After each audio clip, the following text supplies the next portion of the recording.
Ah, the joys of the full-size VHS camcorder with that wonderful tangle-free tape, and we looked so cool using it. Well, now it's time to hack it up and turn it into a super bright night vision headset. I dug through my garage until I found mine, and then I removed the viewfinder. I also picked up a dozen 200 milliwatt triple infrared LEDs and an ultra low lux black and white micro camera. I also got a black project box, a small red LED, a phono jack, and a switch. I built the LED array with 6 LEDs in series joined to another set of 6 in parallel. After determining the ground, power, and video wires on the viewfinder, I started wiring it up. The viewfinder is powered by its own 9-volt battery. The video line goes to the micro camera, and the video line from the micro camera also goes to the phono jack.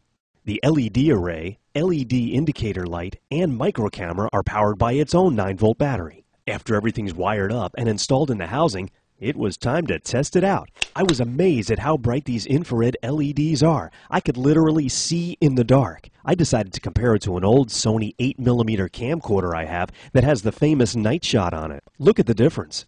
I also compared it to an infrared security camera I had. There is no comparison. This night vision headset blows them away. And the best part is I can record what I see to tape. Now I can see clearly in complete pitch black darkness with my night vision headset.